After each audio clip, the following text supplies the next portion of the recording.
আসসালামু আলাইকুম প্রিয় দর্শক শ্রোতা, আশা করি আপনারা সকলে ভালো আছেন। আজকে মূলত শ্বাসতন্ত্র বা শ্বাসনালীতে ইনফ্লামেশন হয় এই ধরনের একটা ড্রাগ নিয়ে কথা বলবো। আশা করি আপনারা ভিডিওটা দেখবেন, আপনাদের কাছে অনেক ভালো লাগবে। একটু সময় ধরে দেখবেন এবং লাইক শেয়ার কমেন্টস করবেন।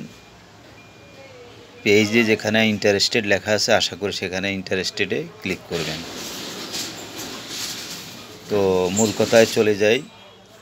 মন্টেলুকাস্ট এনজাইম রিসিপ্টর 1 এর সাথে বাইন্ড করে কি করে শ্বাসনালীতে ইনফ্লামেশন তৈরি করে, যার ফলে কি হয়, শ্বাসকষ্ট হয়। আর তখনই যদি মন্টেলুকাস্ট গ্রহণ করা হয় তখন লিউকোট্রিন রিসিপ্টর 1কে ব্লক করে দিবে,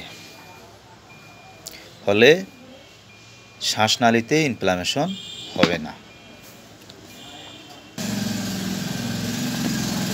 আরেকটা কথা হচ্ছে, বডিতে মন্টেলুকাস্ট যেভাবে কাজ করে সেটা হচ্ছে ফরেন পার্টিকেল তথা ধুলাবালি। অ্যান্টিবডি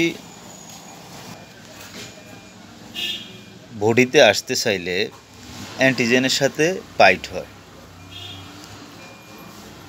যদি হেরে যায় তাহলে মাস্ট সেল ফেটে যায়। আর মাস্ট সেল ফেটে গেলে কি হয়, হিস্টামিন, লিউকোটিন, সিরোটোনিন এগুলো বের হয়ে আসে। আর তখনই যদি আপনি মন্টেলুকাস্ট গ্রহণ করেন, ঠিক তখনই লিউকোটিন রিসিপ্টর 1কে ব্লক করে দিবে, ফলে আর শ্বাসকষ্ট হবে না। এবার আমরা জেনে নেই এই যে মন্টেলুকাস্টটা আপনারা গ্রহণ করবেন, কিভাবে গ্রহণ করবেন, অর্থাৎ ডোজ অ্যাডমিনিস্ট্রেশনটা আপনাদেরকে একটু বলে দেই। সেটা হচ্ছে montelukast adult 15 years or over, অর্থাৎ 15 বছর বা তার বেশি যদি হয় সেক্ষেত্রে 10 মিলিগ্রাম ওয়ান্স ডেইলি, অর্থাৎ দৈনিক একবার।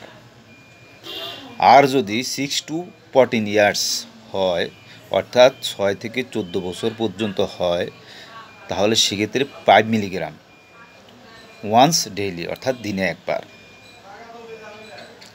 আর যদি 2 থেকে 5 বছর অর্থাৎ 2 to 5 ইয়ার্স হয়, তাহলে সেক্ষেত্রে 4 mg ওয়ান্স ডেইলি। এখানে 3টা স্ট্রেংথ আছে, একটা হলো 10 mg, একটা হলো 5 mg, একটা হলো 4 mg। আর 2 থেকে 5 বছর যেটা বলছি 4 mg ওয়ান্স ডেইলি, অর্থাৎ 2 বছরের নিচে মন্টেলুকাস্ট গ্রহণ করা যাবে না। তারপরও আপনারা অনেক সময় দেখা যায় বেশি আক্রান্ত হয়ে যান, শ্বাসকষ্টে ভুগেন, অর্থাৎ অ্যান্টিহিস্টামিন জাতীয় ড্রাগগুলো ইউজ করতে হয়। সেক্ষেত্রে দেখা যায় অ্যান্টিহিস্টামিন তো শুধু শ্বাসকষ্টের কাজ করে না, এটা তো দেখা যায় আপনার অ্যালার্জি হইতে শুরু করে সর্দি, ইচিং, পিচিং নানান জাতীয় রোগের জন্য ডাক্তাররা দিয়ে থাকেন।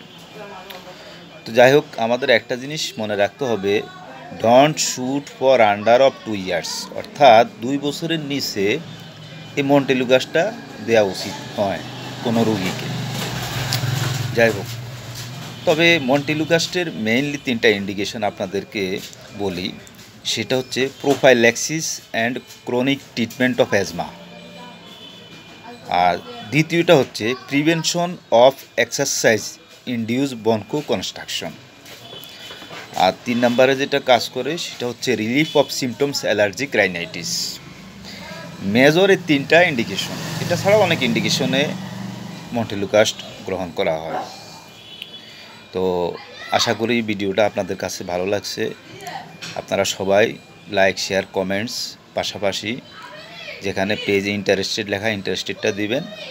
তো আপনাদের অনুগ্রহ, আপনাদের লাইক শেয়ার কমেন্টসের উপর বেসিস করি আমি নতুন নতুন ভিডিও তৈরি করতে পারবো এবং নতুন নতুন ভিডিও আপনাদেরকে আপলোড দিতে পারবো। আপডেট নিউজ দিতে পারবো। তবে একটা জিনিস মনে রাখবেন, আপনাদের লাইক, শেয়ার এবং কমেন্টস এবং ইন্টারেস্টেড এগুলোর উপর বেসিস করে আমাদের মন মানসিকতা নতুন নতুন ভিডিও তৈরি করার মাধ্যম। আর আরেকটা বিষয় হচ্ছে, সবসময় একটা জিনিস খেয়াল রাখবেন, নিজে নিজে কোনো ওষুধ খেতে যাবেন না, চিকিৎসকের পরামর্শ অনুযায়ী ওষুধ সেবন করবেন। ঠিক আছে, সবাই ভালো থাকেন। আল্লাহ হাফেজ, আসসালামু আলাইকুম। আজকের মতো এখানেই শেষ।